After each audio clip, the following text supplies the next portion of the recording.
Hello, everybody. This is the first episode of the Moss Macros podcast. My name is Bradley Grunner. I'm a dietitian and a longtime fan of bodybuilding, and I'm joined here by two pro bodybuilders. I got WNBF Pro Stu Yellen, and I have IFBB Physique Pro Arash Jabbar. And today we're going to talk about the state of the fitness industry. And the first thing that we're going to talk about is the topic of social media, what we think of it, and just the state of it, where it's at, and how we see it. And, it's been for a long time that bodybuilding, until the advent of the internet, was just simply about, guys competing, whether at the amateur level or the pro level, and people got their notoriety and accomplishments simply from competing. And in this day and age, it is the fact that many people are getting involved in the bodybuilding culture and making a name for themselves kind of in a way to gain notoriety or to become a so-called internet celebrity from doing this sort of thing online and monetizing in various ways, becoming a YouTube celebrity, selling products, ebooks, etc., supplements.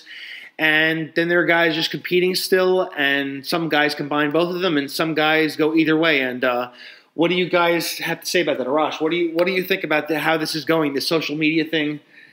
What is your take on this whole social media thing? There are a lot of guys, IFBB pros and people doing the rigorous work to compete, really putting their whole life on the line, sacrificing, etc., to make a name for themselves in bodybuilding, actually accomplish things, actually, win shows or place, versus guys that are getting this notoriety just from coming on YouTube, just out of the blue, just coming on as experts, and maybe some of them are experts, maybe they know what they're talking about, but you know what I'm talking about, right?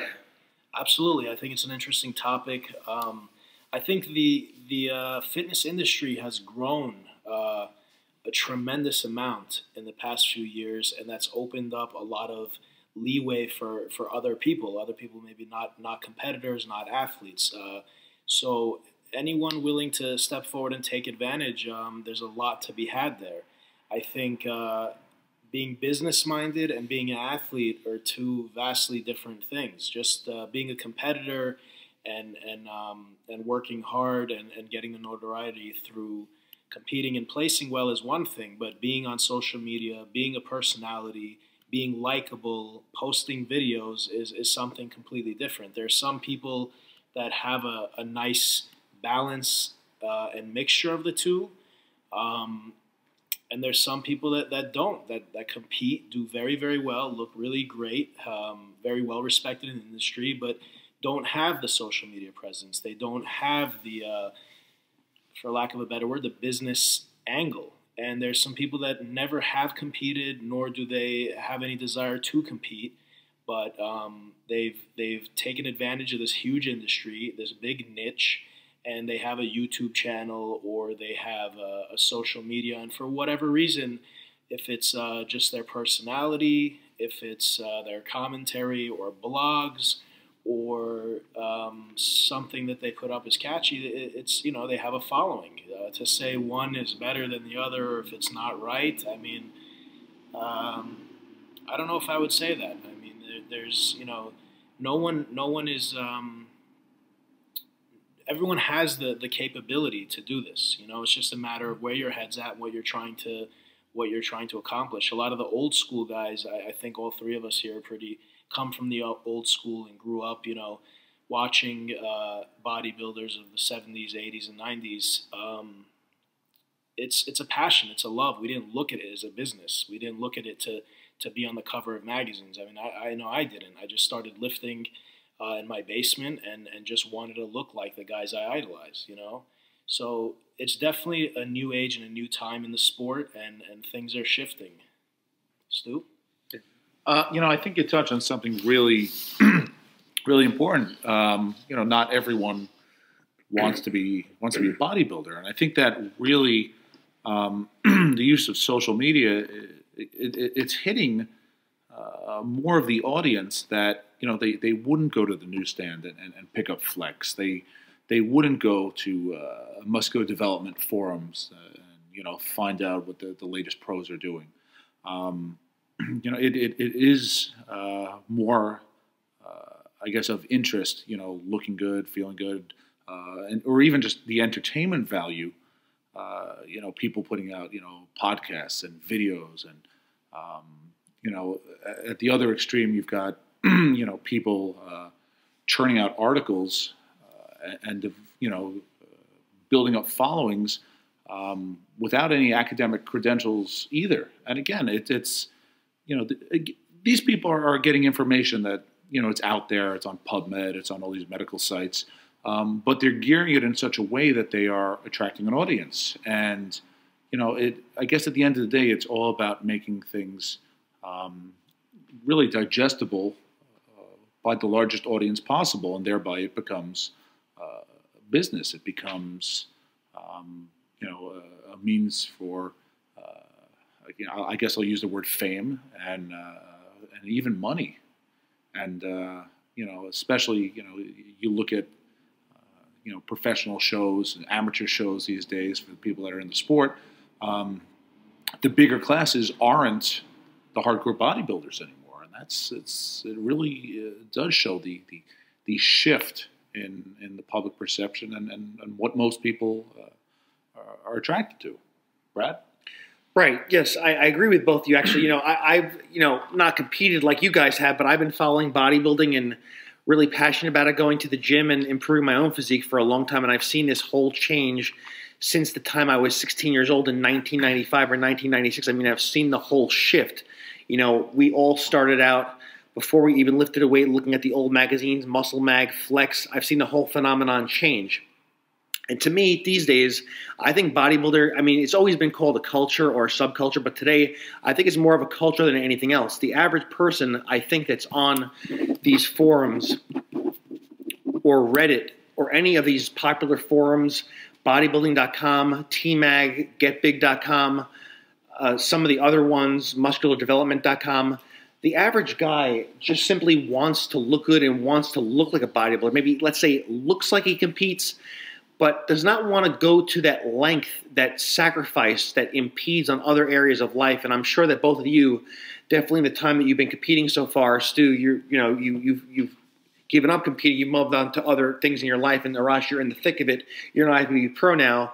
And to me, it's just giving the people what they want. We can't fault someone like these successful guys like Rich Piana or Mike O'Hearn or Louis Marco or Jason Bleha or, the other guy with the physiques of great, Chris Jones with physiques of greatness.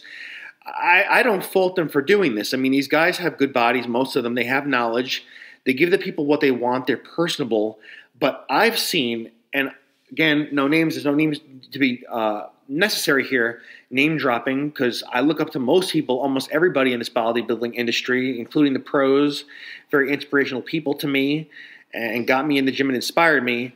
But I've noticed some, and what I'm noticing is I can't see if it's resentment, disappointment, a frustration, and even some guys that competed at the Olympia levels, venting in magazines, venting in interviews, saying, I did this, I accomplished this in my pro career, and I got this amount of fame and this amount of notoriety, which is Mr. Olympia, which is a great accomplishment. Some of these guys have won streaks of Olympias.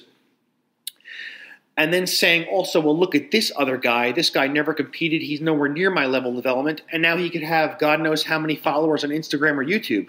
Do you think that's a resentment? Is it a disappointment? They're bringing this topic up. What's the sake of this topic? To me, they're just fulfilling what the people want. What's wrong with a guy coming on YouTube who never competed, has knowledge, has a good physique, maybe not an Olympia level quality, or maybe a WNBF pro, nowhere near that, but people want to see him. He's a good-looking guy. He's a knowledgeable guy. He's got a great physique, got knowledge to offer. The average guy can relate to him. The average guy can relate to someone like Rich Piana. The average guy can relate to these people because these people were not Olympia qualified. But, hey, this guy's got a great personality. He's got a good physique. He's got knowledge from me. That's who I'm going to go follow. I'm not going to follow the guy who's so distant from me that's competing at the Olympia level who I can't relate to. I can't get this information from him.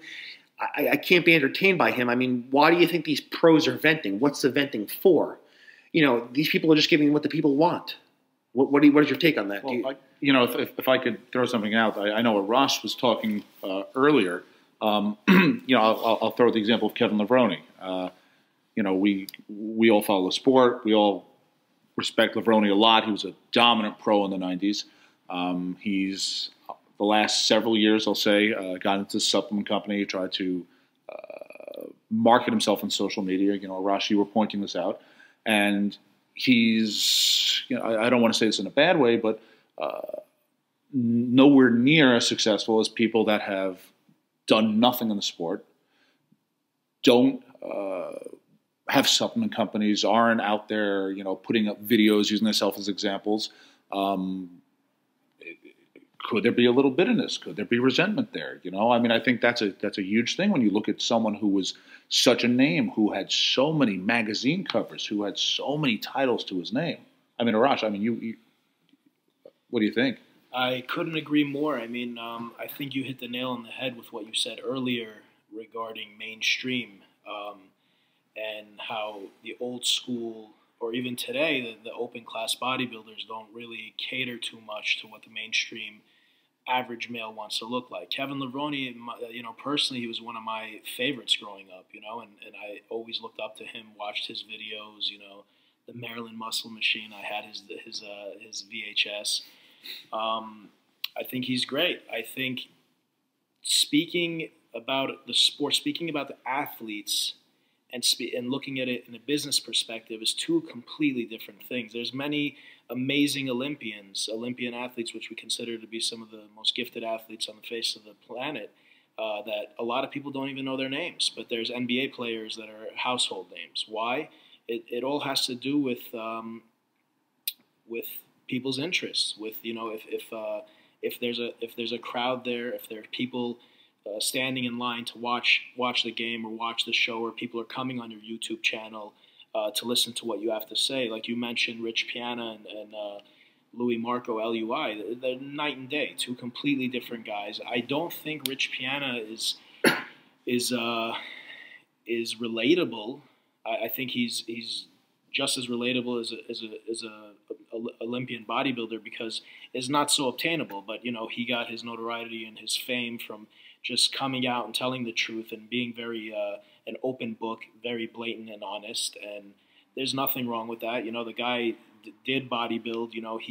He originally in his career, if I'm not mistaken, took the route of most bodybuilders trying to get famous and sponsored by just bodybuilding.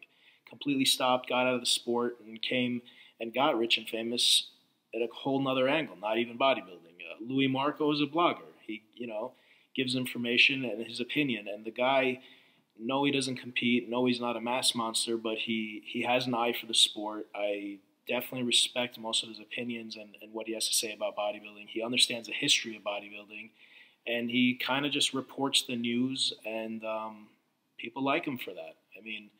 It's like business and being an athlete. Can you mix the two? Yes, but most people nowadays are on one end of the spectrum or the other. You don't see too much of both. If Kevin tried his hand at the we didn't have social media when Kevin was bodybuilding, but at the business aspect, when he was at the height of his career, would things have been different for him? Possibly, Right. Yeah, I appreciate those two takes on it, actually. Very accurate, reasonable insight on what's going on now. And I agree with both of you, actually. What hits home with me is that I do like the social media aspect of it personally, because being myself an ordinary guy who just loves the gym, I think I have a all right physique. I try hard. I do believe that the competitive aspect brings with it a lot of sacrifice. So do you guys think that perhaps, the way I look at it is that, let's say some guy has a great body. They got all this knowledge, they're a fan of the sport, but they don't want to impede on other areas of life. But then again, they wouldn't want to give up their gift, meaning their gifted body or their looks or their knowledge. Don't you think that's a reasonable way to go? From the perspective of competing, now we have people that are not competing. Let me just ask you, I'm curious myself. How much sacrifice are you guys putting into it? Has this altered your life, or you could just fit into your life? Because my perspective, you want to be the best at something, you got to sacrifice something else. I don't know people who could really have the utmost success in all areas at once versus being a jack of all trades, per se. the best people, whether it's either in finance, a sport, or you want to, let's say, dedicate yourself to your relationship or your child raising or whatever you're trying to spread your energies in various areas. I mean, how much sacrifice have both of you put into it? It's a great deal of sacrifice. I think it varies from individual to individual. Some people, it has to be their life, and all they do is the fitness industry or bodybuilding or personal training, or whether they have a sponsor. And then you have Ronnie Coleman, in the height of his career, being Mr. Olympia, being one of the most astounding bodybuilders of all time, was also a cop, and he had a regular day job. So it depends on the person. If anyone tells you that it doesn't alter their life or it's not a tremendous sacrifice, they're mistaken. Can you live a life and have a family and have a regular job and do this? Yes, you can. Can all people? No.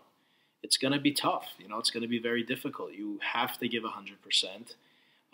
And you're going to make sacrifices, no matter what you think or any way you look at it. You're going to make sacrifices in your social life, in your personal life, in your relationships. It's going to affect it. Some people can do it better. Also, I think it depends on how long you've been doing it. Because this industry has grown so much, because bikini and physique have gotten so big, you have a lot of newcomers to the sport, which is a great thing. It's great for bodybuilding. It's great for our sport. But again, you have people that are coming onto the scene that haven't been lifting for north of 10 years. So for these people, they're starting everything from scratch. I know all three of us here. I know Bradley, I've known you for over 15 years. I mean, prior to ever even thinking of competing, we were, making our own meals, packing 7 meals, training 6 days a week. So, once it comes time to compete, for me personally at least, it was a lot easier. The balance was easier. The diet was easier. It wasn't so taxing on me, not only physically but mentally. I think it's very mentally taxing, not so physically. So, but like anything else, if you truly have the passion, you truly have the drive and the want, you'll make it happen.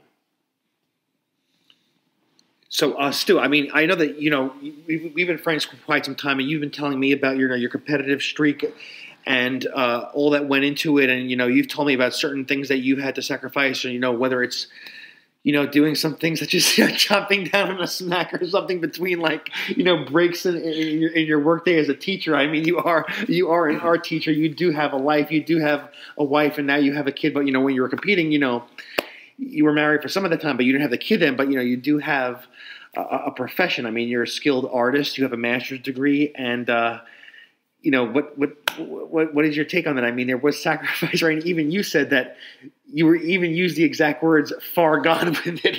What do you have to say about that? Well, it's like Arash was saying, the commitment. If you're not doing something just to do it, if you're doing it and I'll use the expression, you're all in, then you're going to make sure you can do everything you can. Sorry. And, there's the weighing of everything out. If you have a job that has nothing to do with you getting on stage in a Speedo, you can't put your job requirements on the back burner and say, hey, listen, guys, I got to go eat, or, it's 2 o'clock. I got to go practice my posing routine in the men's bathroom. Just leave me alone for a little bit. So, fitting things in, that's something you need to figure out. And, like Arash was saying, if it's important to you, you find a way. But, like I know I've told you many times, Brad, your real life, that takes precedence. When, I first started dating my wife, I did my best to hide, some of the ridiculous stuff I was doing. I'd go to parties with her at a friend's house, and I'd quickly pop into the bathroom and eat some food I had hidden in my jacket. Sardines in your jacket, dude. Sneaking vegetables into a movie theater, so my stomach wouldn't make noises while we were out late on a Friday night, and I had already eaten all my food for the day.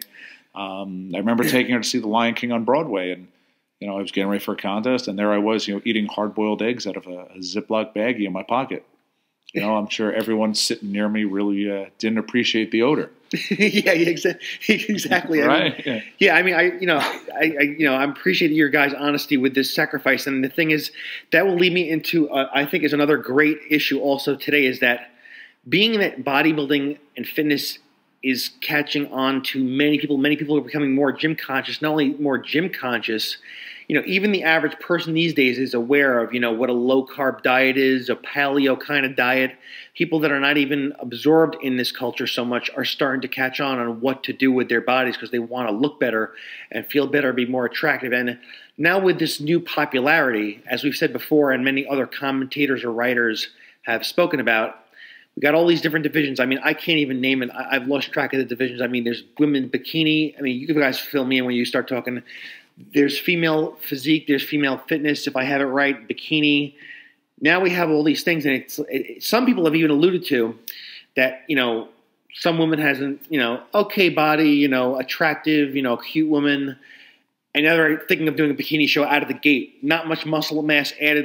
They're not aware of the sacrifice that's going to be taken to do this. And then we have, as even the famous bodybuilding writer John Romano has said in some of his most recent articles that I really love. I love John.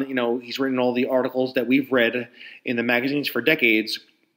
Has said that maybe not everybody should be competing, but then we look at it as also this is a hobby that anybody could get involved in. It's an individual thing.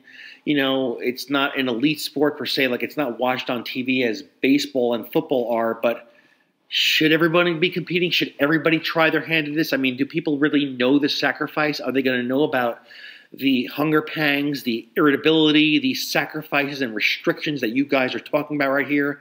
Do you notice this? Do you think that people are not knowing what they're getting into? Does the average woman who's new to bikini, I mean, you've seen this, you've coached people, Stu, and you even alluded to it, again, no names, is that we would never do that. It's not necessary to name names, but I mean, are they aware? Are some people delusional? Do they think that I know what I'm made of. If I were ever into a show, I know I would do it for fun. And, I have, okay genetics, but I know what I'm up against if I were to ever do it. I mean, you see where I'm going with this, I'm sure. Well, yeah, no, I see where you're going. I mean, I coach people. I've been judging shows for several years now. And, I think, I mean, look, in the NPC, there's larger classes, specifically the women's classes. You look at the bikini class, you have class A, B, C, D, E, F. So, going home, instead of 5 girls saying I placed top 5, you've got like close to 70 girls who all placed top 5 at their first contest. They're going to do another show. They're going to pay their entry fee. They're going to get into the sport. Now, from a strictly financial standpoint, that's great for federations. It really is. The argument you have from people that have been in the sport for a while is that, well, is it? I'll phrase it as a question. Is it watering down what it means to do well in one of these shows? I mean, on the natural side of things, I mean, I've competed in multiple federations. I have multiple natural pro cards. I'm, most proud being a WNBF pro because to me that was always the hard one. But being at the judges table now, I see people in these classes, and as a judge, I think to myself, okay, they're up there. They put some work in. This means something to them. But then thinking back to the mindset I had when I was competing and I was pushing myself like you wouldn't believe. I'm thinking, this person doesn't know what sacrifice is. This person didn't come anywhere close to working as hard as I did. This person shouldn't be there, and that's a horrible thing to say. But their goals may not have been mine, and then that raises the whole question with should there be a cutoff for the quality of a competitor at the amateur level, and that's a whole show in itself. A friend of mine, Paul, once pointed out, because there was a woman on stage at a show we were at, and everyone's like, oh, she needs to lose another 25 pounds. And Paul, nice guy that he is, I've known him forever, says, well, maybe she already lost 80 pounds, and she's so proud of herself that this was the goal.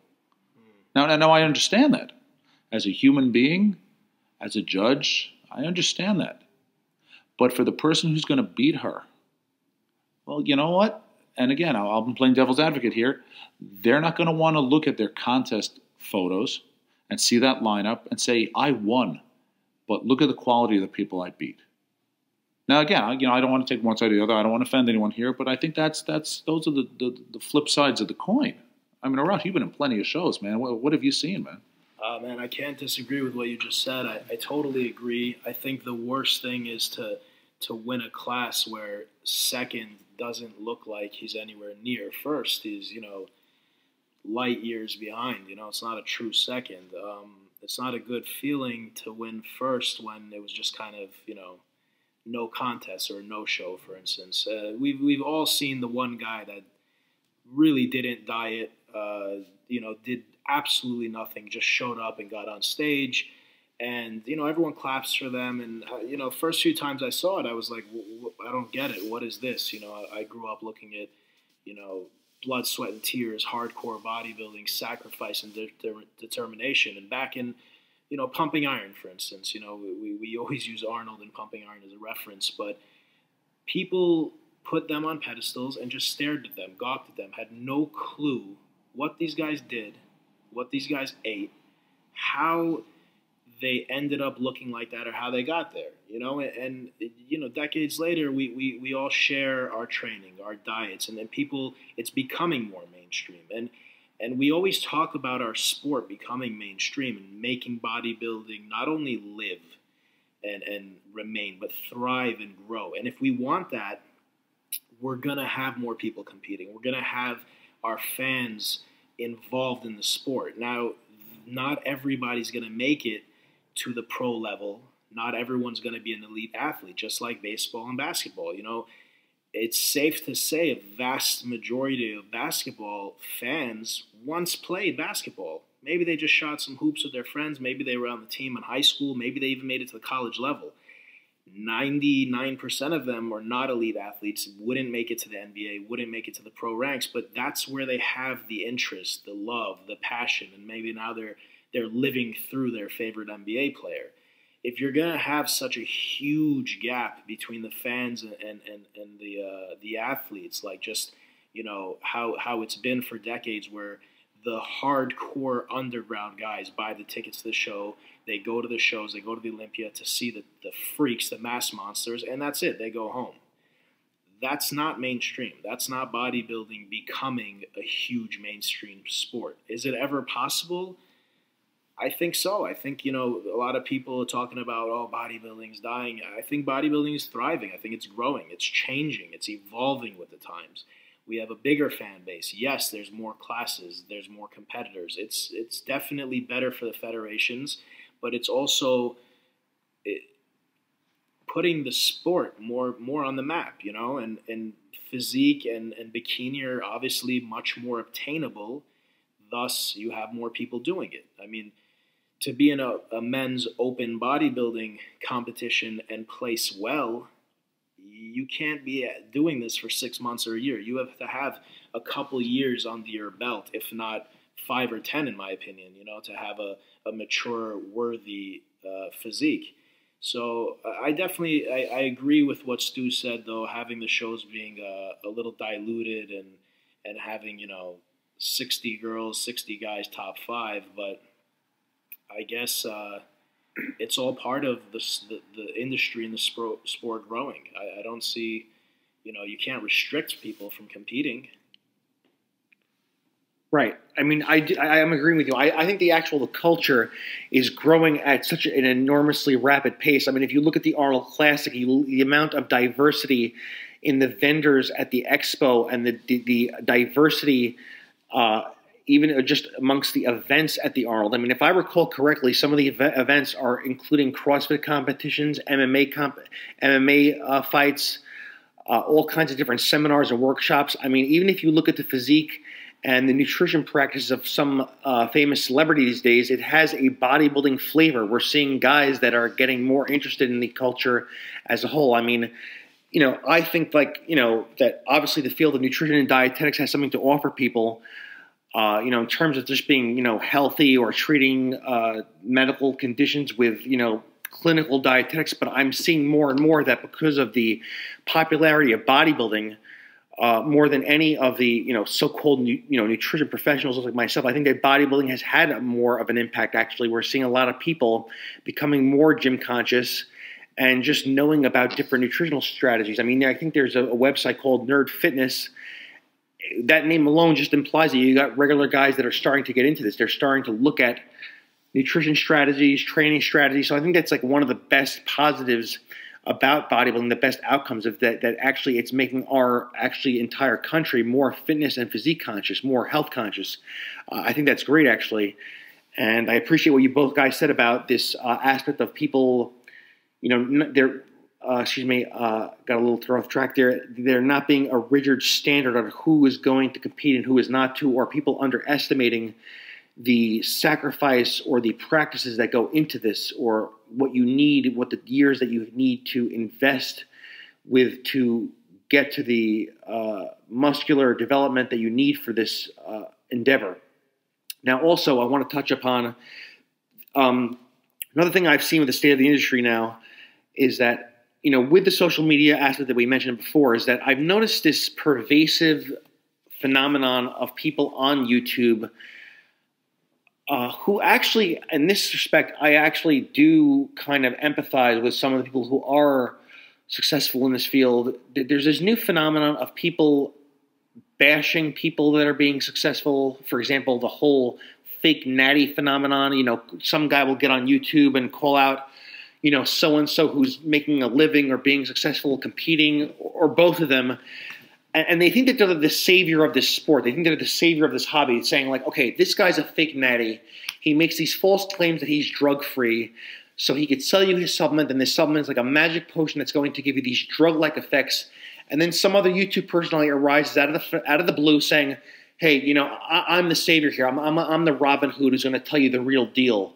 I mean, do you think that's warranted? Is it warranted? I mean, maybe it is insulting to our intelligence to have people that are obviously aided, though genetically blessed and did put in the hard work. I mean, what do you think of this whole phenomenon of bashing people, calling people out? And we know which guys are lying or not. I mean, we're three, pretty mature guys here. We've been around the block to a degree. I haven't competed, but I follow this thing, and I'm in the gym constantly. And what do you think of this? I mean, we know who's natty or not. We just know already. We have the eye for it. We got the knowledge. Do you think this is warranted to say this? Do you think that people are insulting our intelligence when they say this to us? I mean, this is a big phenomenon now.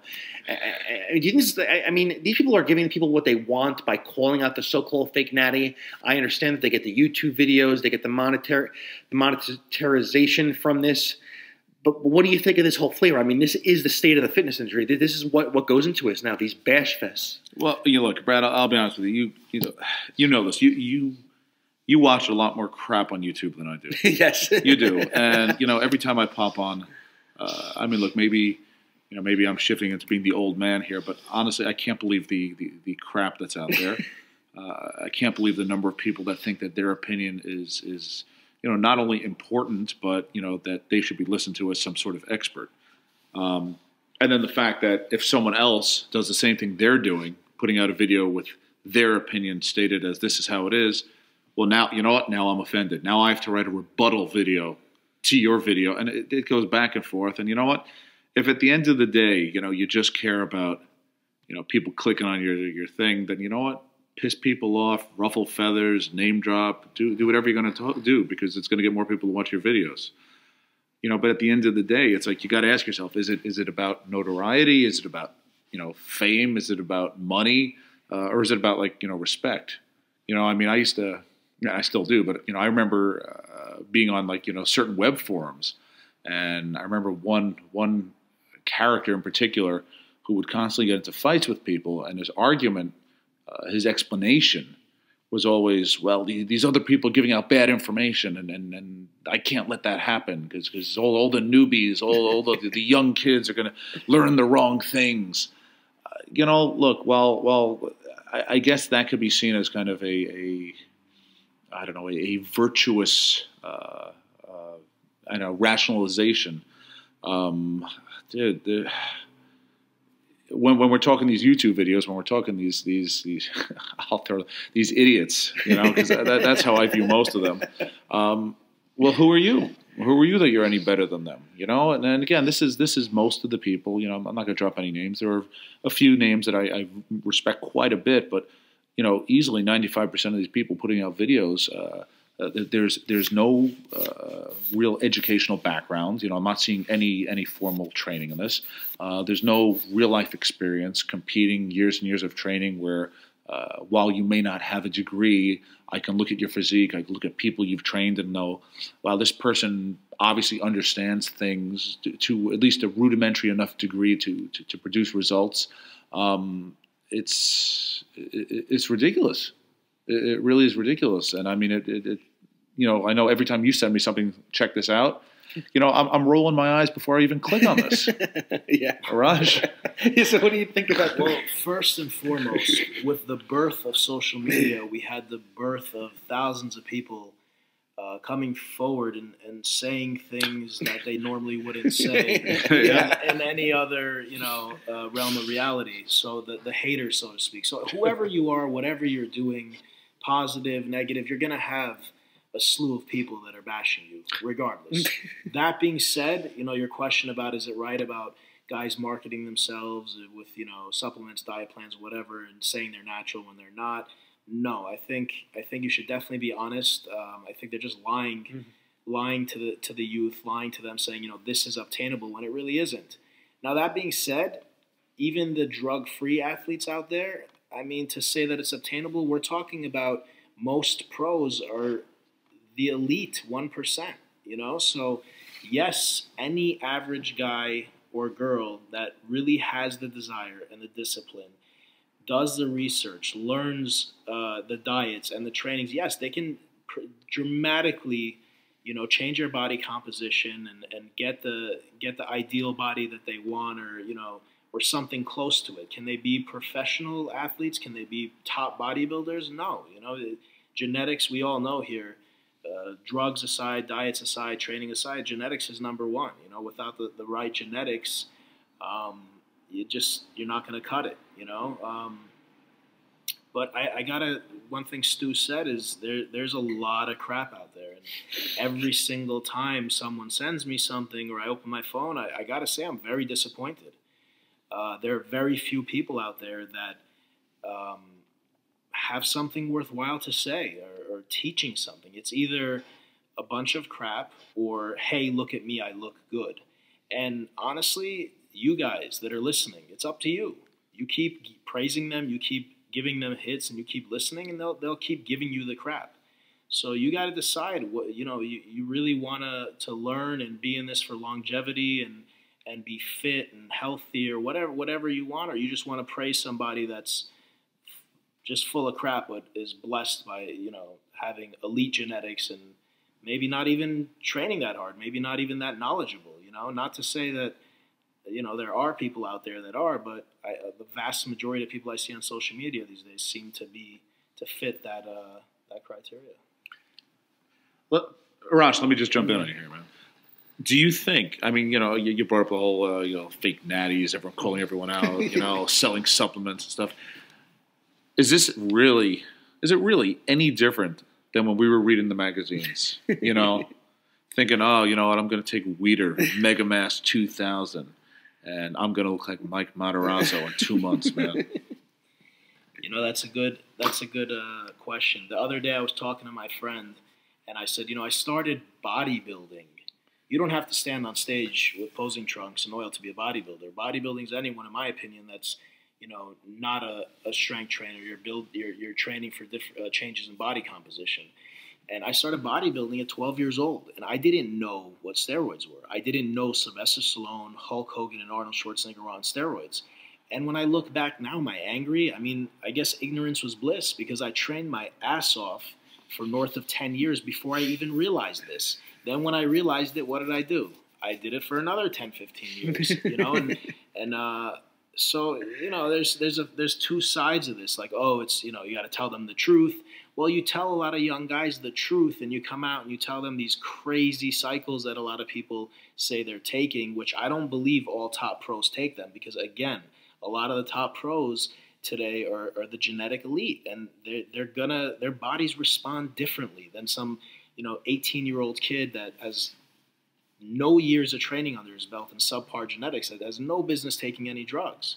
So no, it's not right to lie to to lie to the public and and sell them false hope and tell them, yeah, you take this shake, you're going to look like this. Because no, that's not the truth. But at the same time, I'm torn because being too honest and too open to people that are too young to be able to make these decisions, we're going to have a lot of young kids. We do have it. I see it every day. We have a lot of young kids on a lot of drugs, and most of the time it's not administered correctly. It's not under the supervision of a knowledgeable coach, because we know there aren't too many of those out there, or even a doctor. So I don't know, man. I'm kind of torn on that one. It's a tough subject. I came from the generation where, yeah, we didn't know. I didn't know. It was take this weight gainer, take this shake, and you'll look like that. And you could say it was a lie, sure. I mean, it worked out for me. Take this liver. Take this liver, But, that's the cosmetic industry. That's the fitness industry. That's the automobile industry. You drive this car, you're going to get this girl. You're going to look like this. You're going to have this lifestyle. You put on this makeup. I mean, listen, they hire supermodels to advertise makeup, where, the average girl doesn't look like a supermodel when she puts on that blush or mascara. Right. But I mean, both of you guys, Brad, you could chime in this one too. Yeah. Do you think like the current state of affairs with all these ridiculous YouTube calling out videos, is this the backlash? Is this the backlash of, look, right now I'm imagining one particular idiot with the YouTube video. The guy puts out like 2 or 3 a freaking day, and he's always upset or calling someone out for something. Is this just an angry, bitter guy who, maybe he bought into, I can accomplish this, I can do that, and at the end of the day, he can't. He can't, and I'm, people are going to be angry at what I'm going to say. He looks like crap, So this is the guy doling out advice. This is the guy telling you that, don't listen to this other guy because he's a liar, and don't listen to this. And look, I've been drug tested up and down all over the place, but that doesn't mean I don't take and didn't take inspiration from guys that I knew were taking steroids. I mean, is this just all bitterness on these people's part, fueling this barrage of videos? Yeah, I think that it's some of that, and I don't want to get too psychological here, but as you and I have discussed, is that even amongst competitors, I mean, this is not the best thing to say. Everybody in the whole mass of people involved in this, and this is a good thing, actually. I think this touches upon the state of the industry today, actually, is that I said this before, is that this hobby, whatever you want to call it, a subculture, there are names for it. It's a sport. It's a subculture. I mean, the majority of people going to these shows, they're not bodybuilders. We got all kinds of. Let's just put it out there, folks. We should just be hardcore here and just discuss what we got to discuss. There are all kinds of fetishists. What else? Is there a word for fetishists? Fetishists? Fetish. That's the way you pronounce it. I don't know. I don't use the word very often. Whatever. Fetishists or fans or fanboys or groupies or jocks. I don't know how to say it. Ass kissers, whatever. I mean, this hobby, the whole thing, does bring with it, and this is a good thing because I think it's expanding actually now. Is that it does bring some defective people. I mean, let's get real here. I mean, there are a lot of attitudes, self-esteem issues. Even if you could see these hot-headed ranting and raving posts that we see, these inflammatory posts, I mean, it goes much deeper than just wanting to look at it. It brings some people there. So I think there is some resentment. I mean, for some reason, I do know some reasons. I don't know some reasons. This hobby brings some odd characteristics out of people. It magnifies them. I think there is some resentment there. And even amongst some of the ramblings of some pros, retired pros, one in particular actually, who just seems to have a problem with everything on this earth and everyone in it. I think there's some resentment there. Do you have any take on that, Arash? I mean, I honestly do not know who Stu was referring to. I do, yeah. I don't know who he is, but I'll say this again. The industry's grown, and as long as people pay attention and reward these people that are coming on, and regardless who they are, what they have to say, they'll continue. There's a niche there. So this guy, apparently, for Stu to even know who he is, he's found some kind of niche. If it's as a hater, that's what it is. I mean, I'm not a fan of those type of guys. You know, I think times have changed, man. I think people get frustrated. They like to point fingers. You know, there's a lot of information out there. You know, people will hit me up sometimes and ask me questions. I'm never rude to anyone. I always ask questions to my best of answer questions to the best of my ability. But 95% of the questions I get are already answered in a post that I made or on my page or somewhere out there. There's so much free information. It's 2016. Magazines, blogs, websites, so wherever, you know, YouTube. Just go educate yourself and use that knowledge appropriately and do what you need to do. I don't know what all the fuss is about, what everyone's pointing fingers at each other. You know, if this guy's on this or he's not on that, doesn't make a difference. You do what you can do, what you're capable of doing genetically and your lifestyle. You know, not everybody's going to be a full-time bodybuilder. It's very much obtainable to have a balanced, healthy life, you know, to have a nice toned, defined body without taking boatloads of drugs, without spending 6 hours in the gym, without spending 10 hours on social media, you know?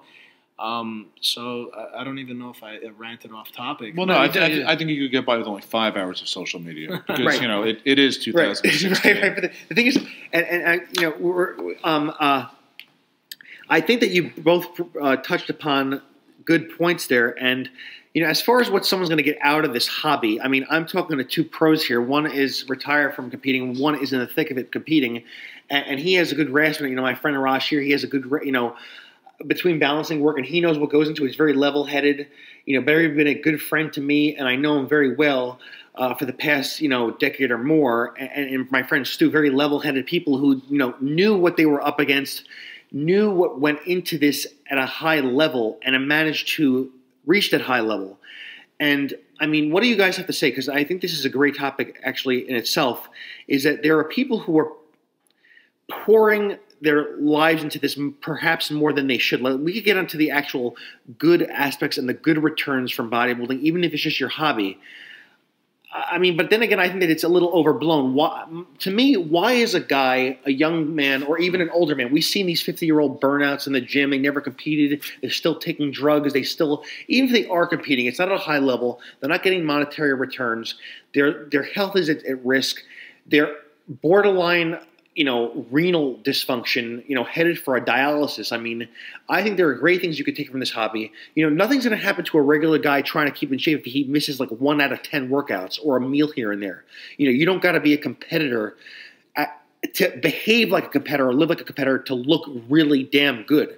I mean, but to listen to some guys, especially a certain internet personality who just advises to take boatloads of drugs. I mean, what are people going to get out of this? I mean, you two, you know, the majority of people think, well, if I just get this body, everyone's going to look at me. I'm going to get respect from my coworkers, and all these women are going to be fawning all over me. That's why you see all these guys who are frustrated with women wind up in bodybuilding forums. Even that guy, that Elliot Rogers guy, the spree killer, you know, he was frustrated he couldn't get a woman. He wound up on bodybuilding.com, and the media was all over.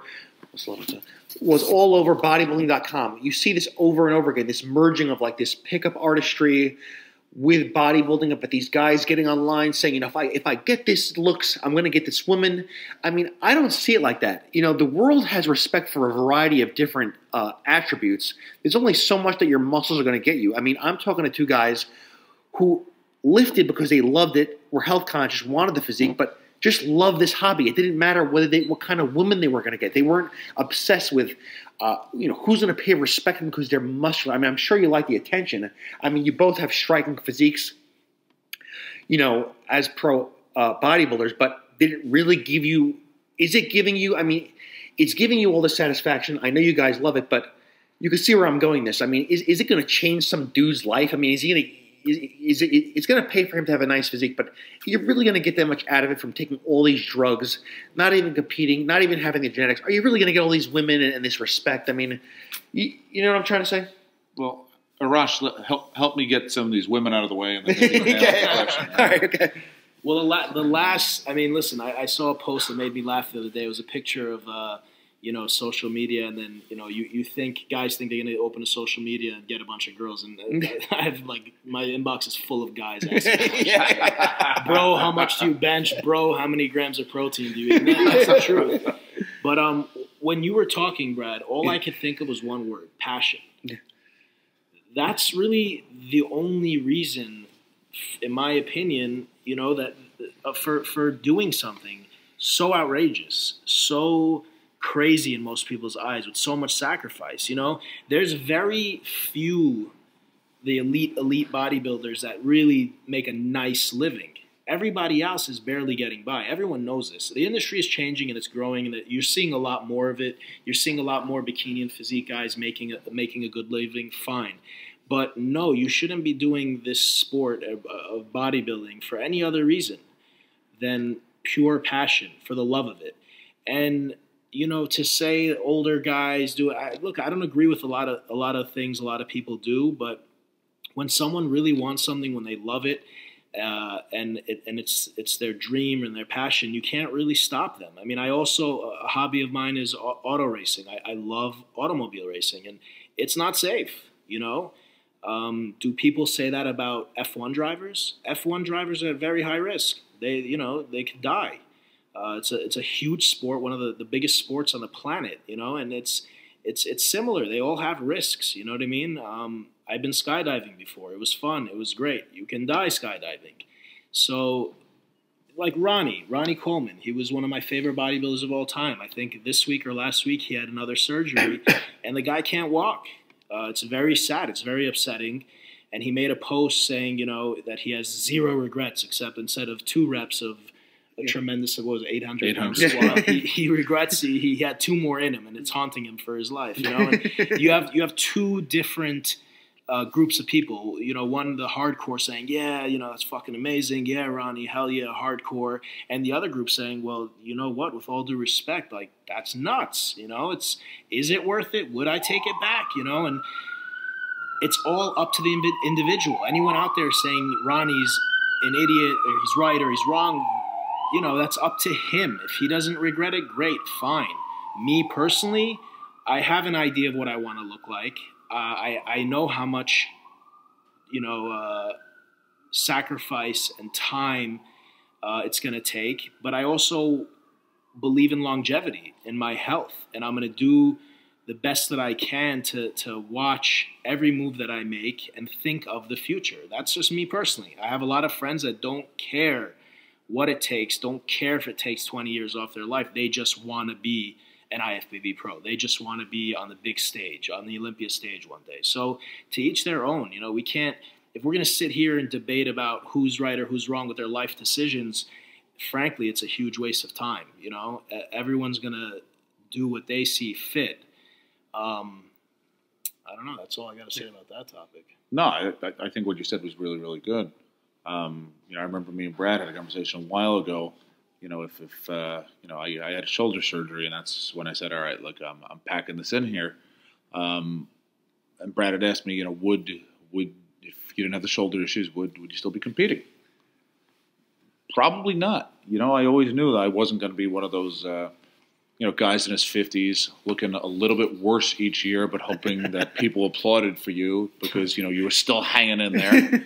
I said before, I judge contests, and yeah, I don't fill out my extra large shirt, sitting at the judges' table like I used to.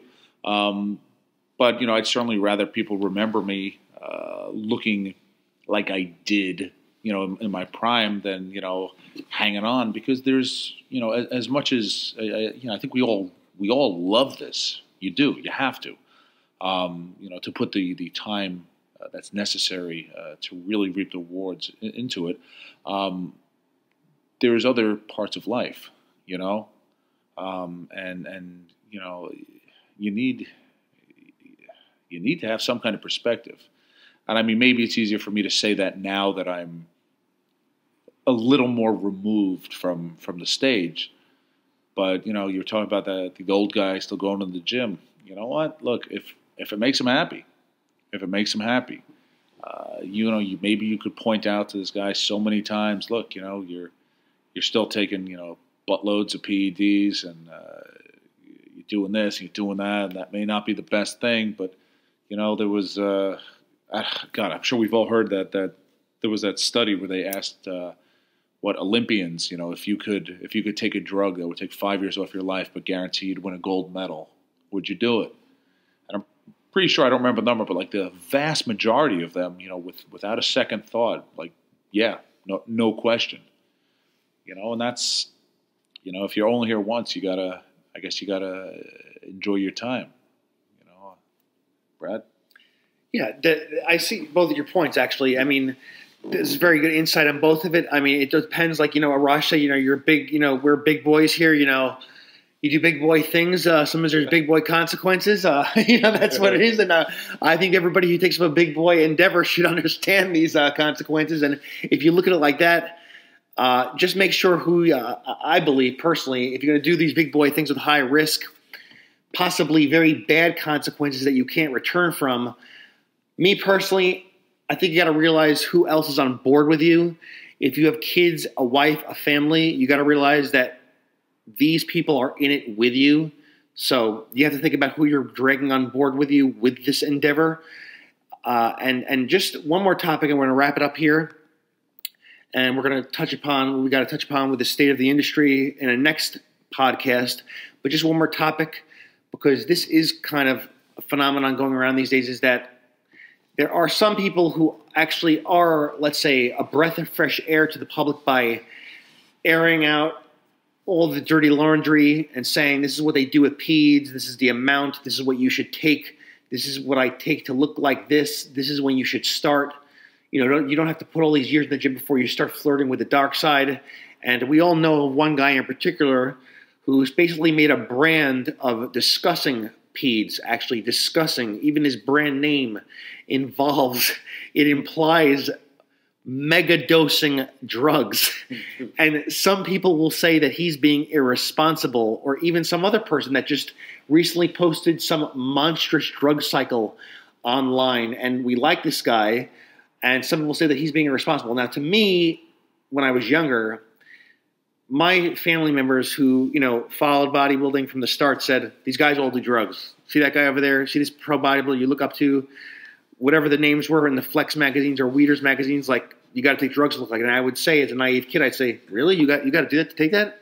They're all on this? Well, this guy's a little smaller. He's on that too? And then they would reply, yes, he's on that. That's what you do to look like that. Now, I wasn't so easily fooled to think that you could look like some of these mass monsters we see without doing drugs. I was never fooled, really. I already knew the deal. But do you think that these people are being irresponsible by saying, admitting these drugs? Like people say, he's irresponsible. Some young kid. I mean, should a young kid be that naive? I mean, are you taking advantage of this naive young kid who wants to get the muscles and the ladies and all this stuff like that? I mean, should we hold this guy accountable and say, his words are consequential? I mean, to me, even when I was younger, I'm not going to say I'm the most worldly or tough guy in the world, but I wasn't easily that fooled. I mean, maybe I'm just not easily. I'm naive sometimes, but I really wouldn't trust some guy on a YouTube channel. Be like, this guy's full of shit. I'm not listening to this guy. I know I know this is dangerous. I'm not going to do it. This guy's he's taking his health at risk. I'm not going to do it. I'm scared. I'm not doing it.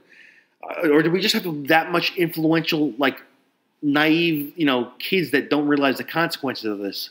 Should we hold these guys accountable? It's interesting. I mean, I work with high school kids, and we joke around a lot about how we have to, the kids are sheltered. We have to protect them from themselves. There's the constant joke that, when we grew up, we watched, Tom and Jerry put firecrackers in each other's mouths and, blow their heads off. But, we knew not to do this because we weren't stupid. Yeah. But nowadays, nowadays, people would sue the cartoon company.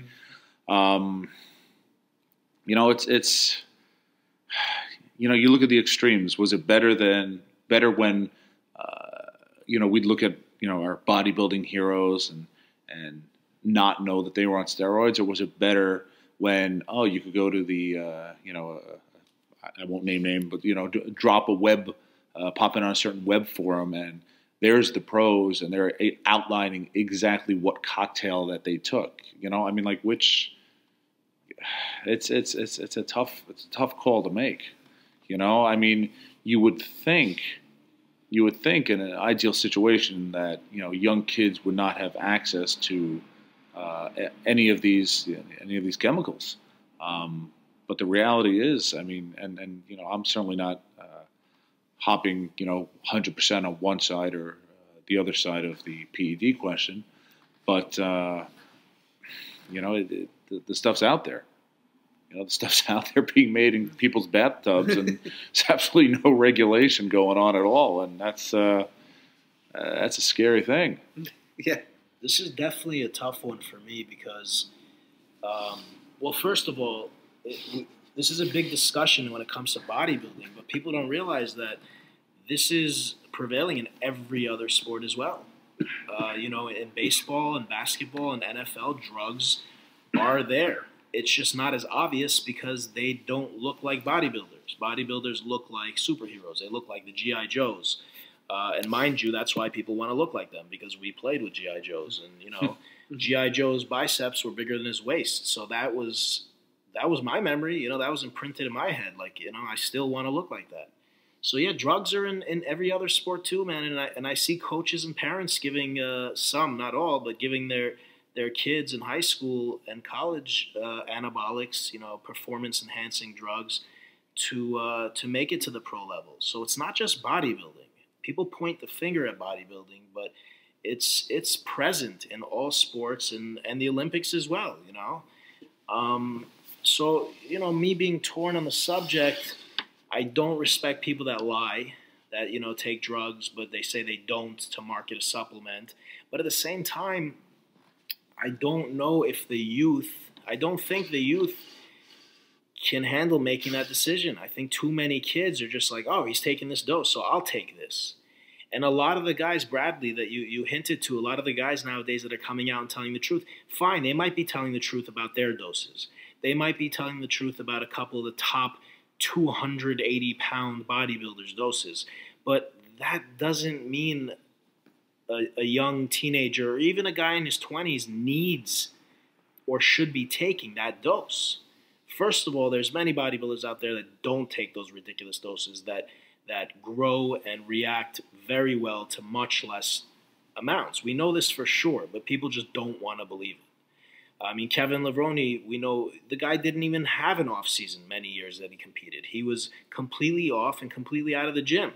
But the guy was a super responder. He was a freak. He would blow up, whereas everybody else was on all year round and 300 pounds in the off season, and he still looked better than the vast majority. So, arming these kids with these insane cycles and amounts of drugs is not really that good of an idea. It's not really that responsible. So, that's where I stand on the topic. It's definitely a tough one, and it's always hovering over our heads in this sport and bodybuilding, and NBA players, NFL players, and everybody else kind of gets away with it. But it's everywhere. Performance-enhancing drugs are everywhere. Just like Stu said, you ask the Olympian, take this drug, take this blue pill, 5 years off your life, but you're going to get guaranteed to get a gold medal. There are not many that wouldn't take it, There's many that do take it nowadays, and it's not 5 years. It's 15, 20 years off their life, and they don't even come close to getting a gold medal.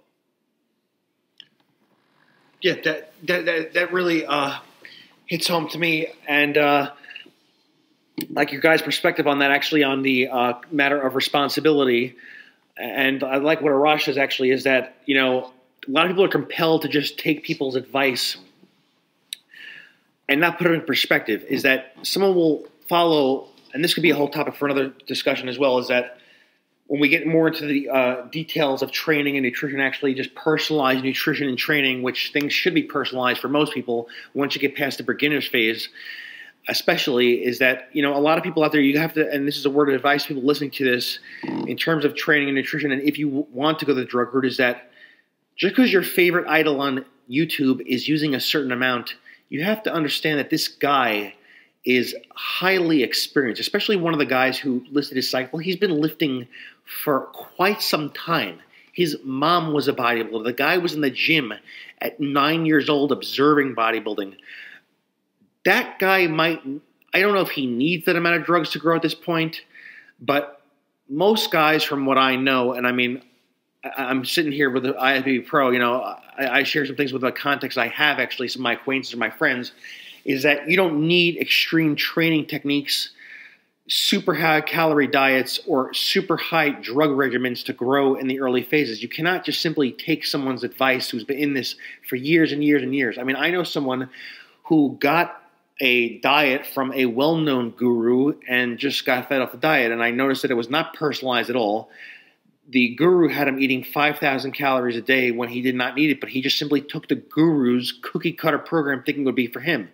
So you got to understand that when you listen to people, and also I believe that although I'm not drug-aided, I'm just a hobbyist at this point and a fan, is that, you know, do your due diligence. Don't just look up one guy and follow his advice, especially if he's on YouTube. I mean, there are people on YouTube putting out great information, but I think that you should be a big boy, not just rely on the television or YouTube all the time.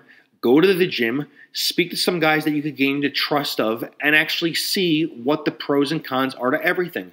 The pros and cons to competing, the pros and cons of peds, and share workouts with people. I mean, we're going to wrap this up now, but, you know, word of advice before we go is that this is not just about going on YouTube and following things blindly. I mean, you should get in the gym, try things out for yourself, and see how it goes. I mean, there are too many people who are just relying on YouTube, relying on articles. If you want to be about it, you have to live it, whether it's for a hobby, career, whatever. Go and meet some people and see how it's really done and what should be done for you. And I really appreciate this podcast that we had. It's my first one, my first episode of the Mas Macros podcast, and I hope to continue on this overall topic of the state of the industry in our second podcast that will be coming up as soon as we can do it. And thank you for being with us today, and I hope you liked what we had to say.